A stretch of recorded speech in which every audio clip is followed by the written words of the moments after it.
This is how to weave a filet mesh. If you need to learn how to make a filet mesh, go to the video, How to Make a Filet Mesh. Now I've finished this one. Of course, this is just a sample.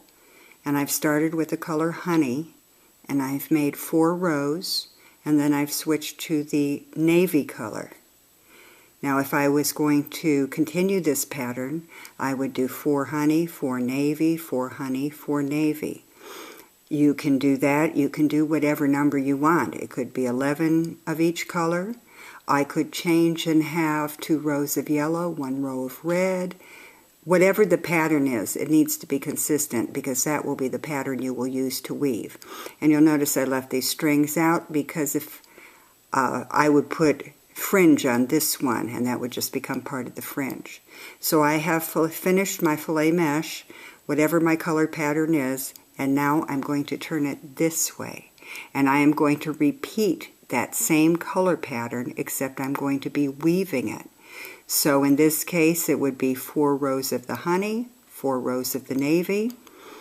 If I was doing the 11, it would be 11 honey, 11 navy. If I had the 2 rows of yellow, 1 row of red, whatever my pattern was that I used this way, it is the same color pattern I'm going to use to weave through, and that's what's going to make a beautiful plaid. Now I'm going to put this down, and I'm going to pick up my yarn. Some people use long chains, so you could do that. You could chain your yarn and weave the chains through, but I'm just going to use plain yarn.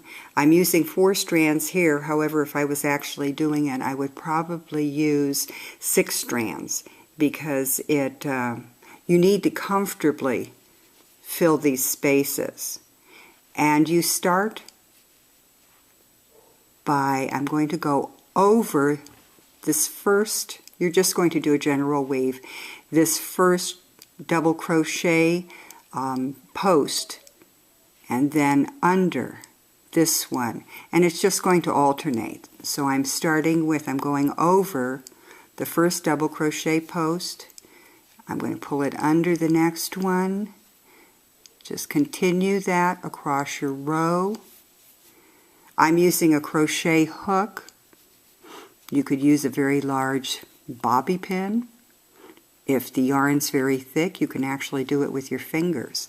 So I've completed my first row, and I'm pulling it out because I'm going to put a fringe on the end.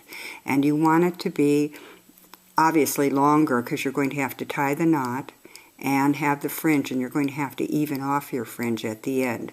Also, this may be a little scrawny for the fringe you want, so you will be adding yarn at the end to fatten the fringe.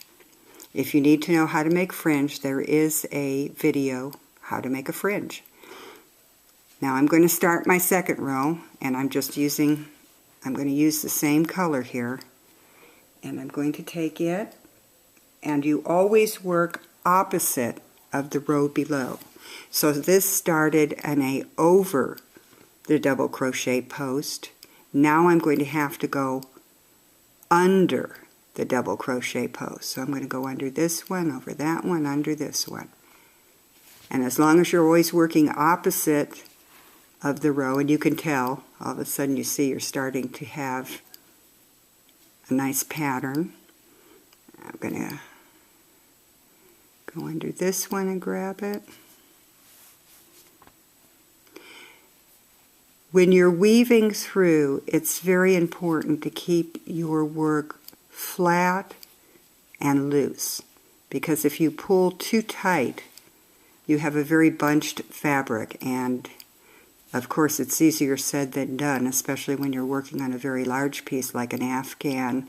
And I found it usually works best to work on a flat surface, like I'm at a dining room table now, because if you try to do it on your lap, which I have tried several times, it just doesn't, it starts bunching up and the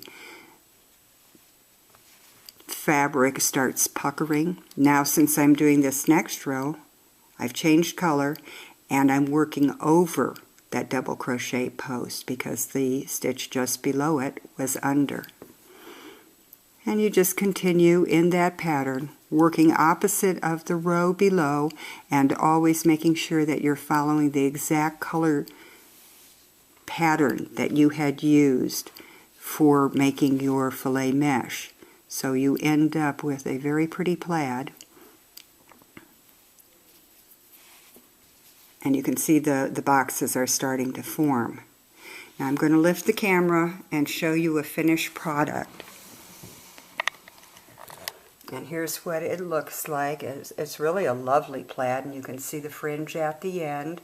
I added fringe to make it nice and bulky, and then trimmed it to be fairly even. But it does make a lovely plaid, and as I said, you could vary it by having a line of red, 2 yellows, whatever colors you want to use. It just absolutely has to be consistent with whatever you did your filet mesh with. If you would like a written pattern for this, this is a lap throw. Just go to Free Patterns at simpleandsensational.com.